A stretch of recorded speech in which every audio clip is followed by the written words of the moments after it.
Il les a nourris de la fleur du froment, il les a rassasiés avec le miel du rocher. Criez de joie pour Dieu notre force, acclamez le Dieu de Jacob. Ce verset sert donc d'introïde, c'est-à-dire d'ouverture, à la messe de la solennité du Saint-Sacrement du corps et du sang du Christ. Nous l'avons fêté dimanche dernier. Il est emprunté au psaume 80.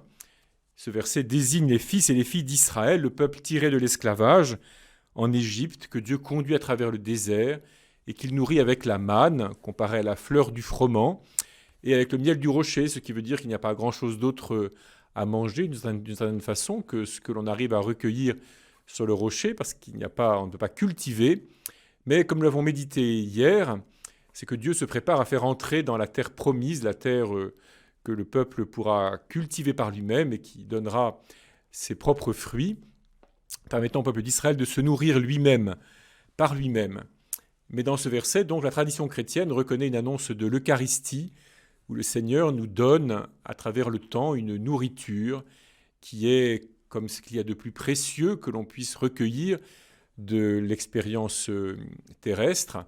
La fine fleur du froment, on peut dire, c'est le Christ qui est le sommet de l'humanité, et dont l'Eucharistie est comme la quintessence qui est recueillie en quelque sorte pour nous et transformée en nourriture.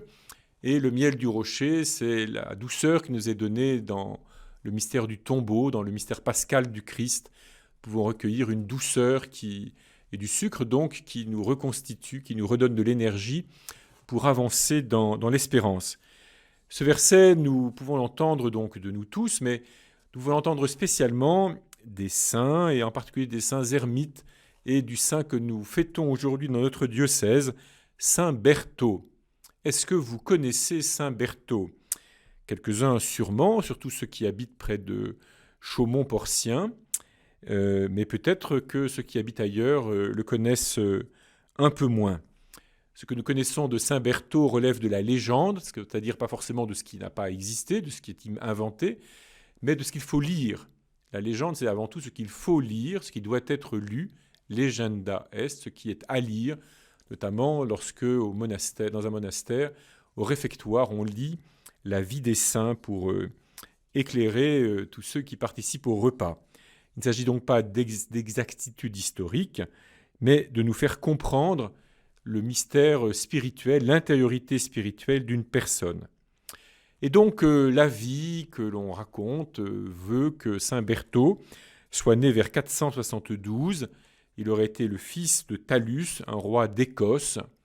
Dans certains endroits, on trouve d'Irlande, peu importe. En tout cas, il vient des îles anglo-saxonnes. Et il part en pèlerinage à Jérusalem. Et là, il se sent appelé à consacrer sa vie au Christ crucifié. Et donc, il va quitter son pays natal avec un compagnon, Aumont. Leur bateau va chavirer. Ils vont se retrouver arriver sur une planche sur les côtes françaises. Et là, on raconte qu'un lion, alors même au 5e siècle, je pense qu'il n'y avait pas beaucoup de lions dans nos régions, sous nos latitudes, mais on raconte qu'un lion donc les aurait guidés jusqu'à Château. Et puis de là, parce que Château-Porcien était déjà christianisé, donc un peu plus loin, sur un mont chauve, Calvus Mons, qui donne Chaumont, le mont chauve, c'est-à-dire sans forêt en fait, où l'animal a tapé sur le sol en leur indiquant que c'était là qu'il fallait qu'il s'installe.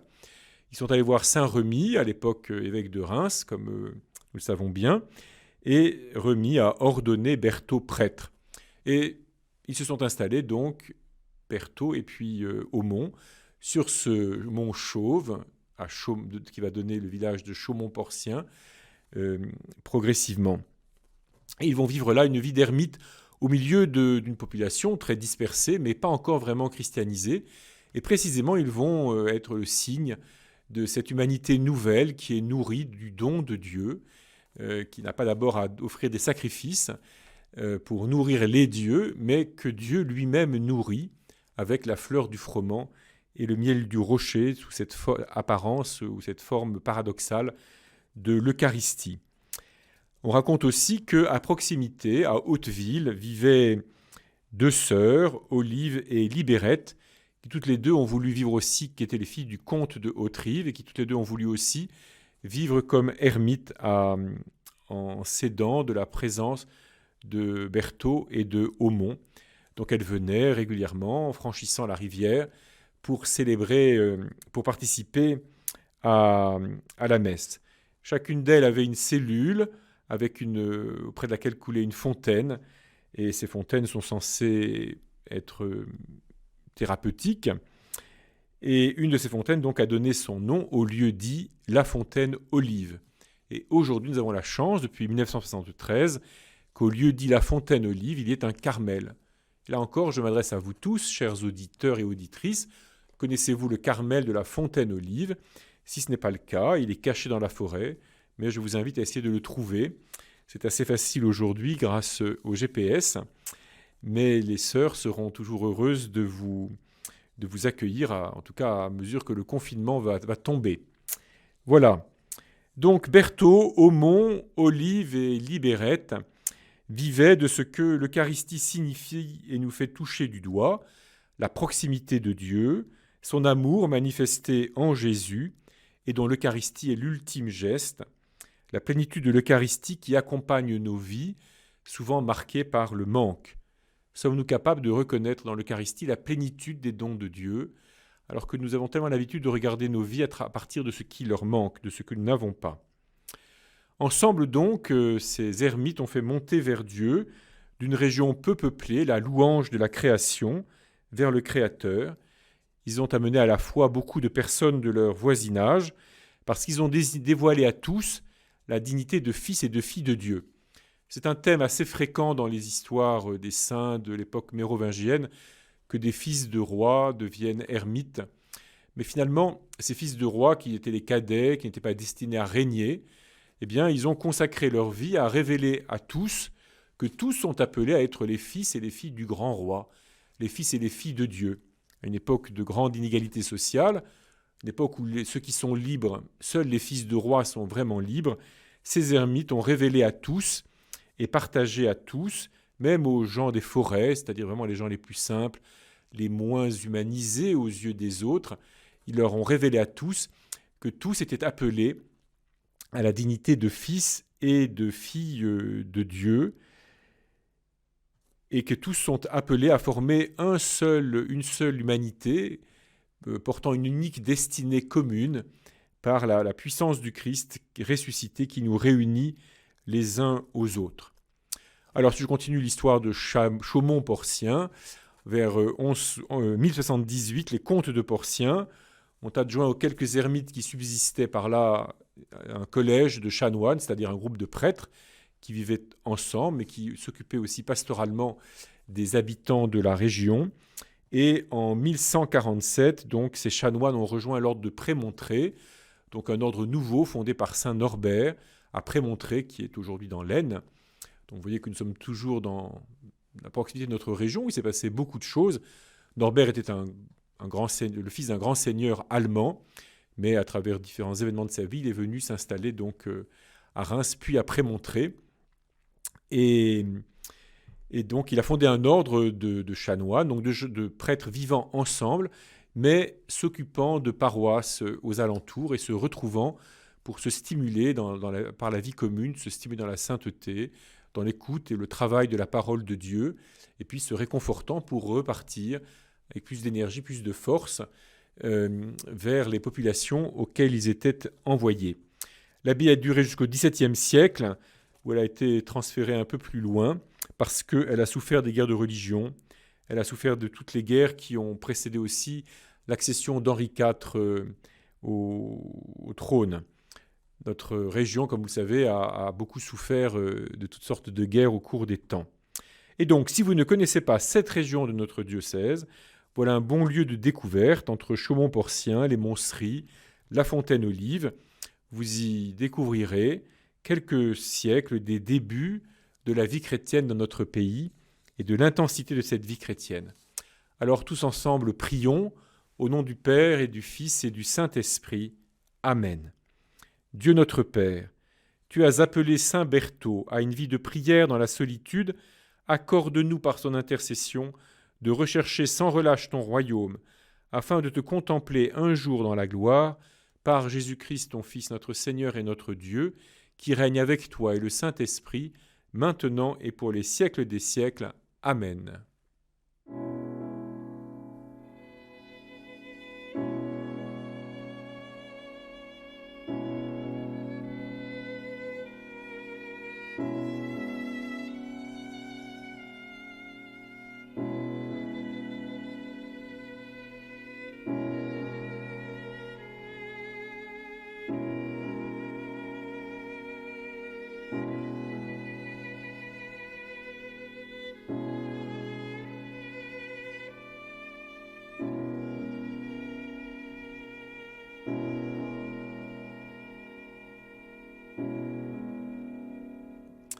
Vendredi de cette semaine, nous fêterons la solennité du cœur de Jésus, du Sacré-Cœur de Jésus. Et je vous propose d'entamer ce soir notre préparation. Cette fête, en effet, se situe dans la ligne ouverte par la fête de la Sainte Trinité, juste le dimanche après la Pentecôte, et puis le dimanche de la fête de la solennité du corps et du sang du Seigneur, deuxième dimanche après la Pentecôte. Nous l'avons fêté donc dimanche dernier. Au troisième vendredi qui suit la Pentecôte, donc, l'Église fait mémoire du cœur transpercé du Christ sur la croix et elle nous invite ainsi à contempler ce que nous pouvons recevoir du Christ ressuscité. Lundi, mardi et mercredi dernier, les évêques de France, vous le savez sans doute, étaient réunis en assemblée plénière, réunis de manière un peu particulière puisque en réalité nous avons fait chaque jour 2 visioconférences. Il n'était pas possible de nous réunir en assurant toute la distanciation sociale nécessaire. Et lundi soir, les évêques membres du conseil permanent, donc une petite dizaine d'évêques avec quelques autres qui nous ont rejoints, nous sommes montés à la basilique du Sacré-Cœur de Montmartre. Et les autres évêques, la centaine d'évêques de France, étaient invités à se joindre à nous par les prodiges des ondes. Nous avons voulu, en cette année qui marque le centenaire de la consécration de la basilique, qui avait été portée par un vœu national, nous avons voulu donc profiter de ce que nous soyons à Paris, profiter de ce que nous sortions de cette étonnante période de la crise sanitaire pour aller monter ensemble en pèlerinage, nous insérer dans la prière d'adoration perpétuelle qui a lieu dans la basilique, comme vous le savez, depuis plus de 75 ans maintenant, de manière ininterrompue, y compris pendant les 2 guerres mondiales. Et nous avons voulu donc insérer notre prière dans celle de tous ceux qui montent chaque jour et chaque nuit à la basilique pour prier devant le Saint-Sacrement exposé. Et nous voulions confier notre pays, confier nos diocèses et tout ce que nous avons à vivre en sortant de la crise sanitaire, peut-être en affrontant une crise économique, mais surtout dans les transformations pastorales que nous avons à vivre. La basilique du Sacré-Cœur, vous le savez sans doute, a donc été érigée à l'issue d'un vœu national après la grande défaite de 1870.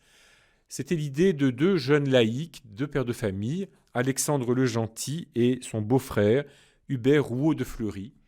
C'est eux qui, au point de départ, ont porté cette intuition qu'il fallait que la France se consacre au Sacré-Cœur et qu'on construise pour cela une basilique. Donc ils ont voulu surtout inviter les Français à se consacrer au cœur de Jésus et ils ont demandé aux évêques que notre pays tout entier puisse l'être.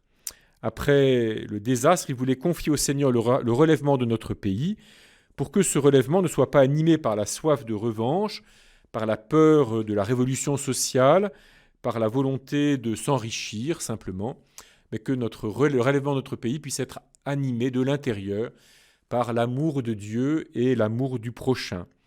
Et ce qui me paraît très intéressant, c'est de constater qu'Alexandre le Gentil était un propriétaire d'un grand magasin de tissus, installé rue du Bac. C'est un homme qui, en succédant à son père, qui avait été pair de France, régent de la Banque de France, donc vous voyez des gens tout à fait insérés dans la vie économique et sociale. Alexandre le Gentil a développé aussi son commerce, il a inventé des moyens nouveau de vendre les marchandises, y compris par correspondance. Ce n'est pas tout à fait Amazon encore, mais malgré tout, on se modernise et on invente surtout des formes nouvelles de commerce rendues possibles par le progrès technique. Vous voyez qu'on est toujours dans la même logique. Et en même temps, c'est un chrétien très profond, un homme très sensible aux pauvres, désireux de vendre le moins cher possible pour permettre au plus grand nombre de s'équiper, d'installer sa maison. Il a été président de la conférence Saint-Vincent, de la Société Saint-Vincent de Paul. Donc il a porté vraiment le souci de la pauvreté à une époque où elle est très, très forte, comme vous le savez, dans notre pays. Donc nous, évêques, lundi dernier, nous avons voulu monter, nous insérer dans la prière d'adoration perpétuelle et confier, encore une fois, notre pays, nos diocèses et la période qui s'ouvre. Nous avons aussi voulu intercéder pour toutes celles et tous ceux qui sont morts pendant cette crise sanitaire, peut-être qui continuent à mourir, et en tout cas pour tous ceux qui restent dans le chagrin, et puis pour tous ceux et celles qui sont dans l'inquiétude à cause de l'incertitude où nous sommes quant au lendemain.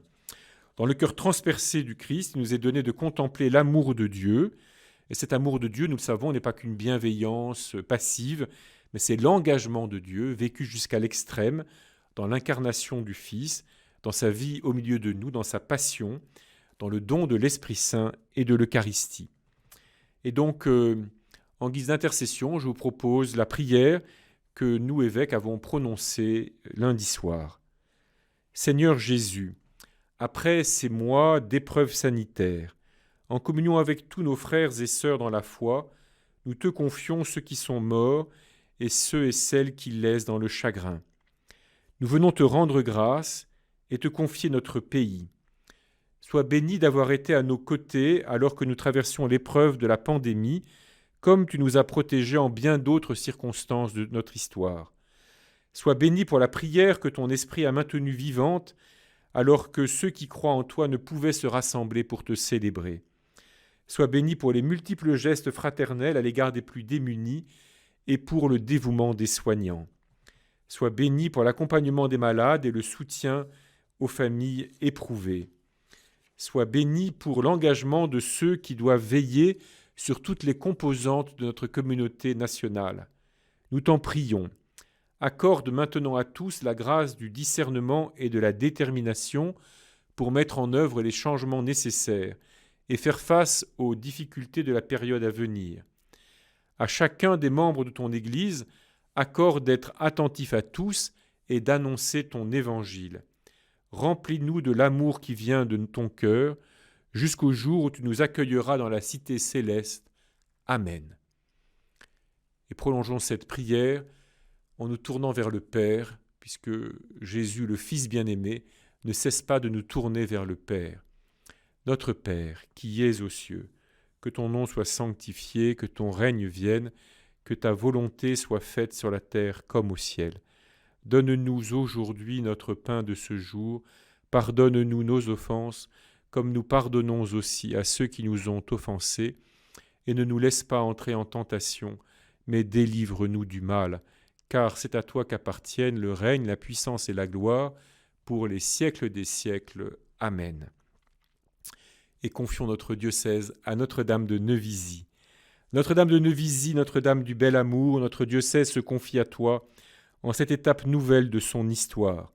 Obtiens-nous la grâce de suivre Jésus, non par habitude, mais par l'écoute active de sa parole et en nous rendant attentifs à sa venue, en nous laissant conduire par lui là où nous n'avons pas prévu d'aller. Soutiens-nous, encourage-nous pour que nous progressions toujours dans l'amour, en sachant nous faire le prochain de nos proches, de nos voisins et de ceux et celles dont nous croisons la route. Notre-Dame de Neuvisi, Notre-Dame du Bel Amour, Notre-Dame du Bon Conseil, nous te présentons tous les habitants de notre région. Veille sur eux tous et sur chacun d'eux. Prépare en eux les voies secrètes par lesquelles ils pourront découvrir ton Fils Jésus. Que l'Esprit Saint travaille en chacun pour les conduire vers la lumière du Sauveur et l'espérance éternelle. Ô Marie, ô Notre-Dame, nous te consacrons notre diocèse.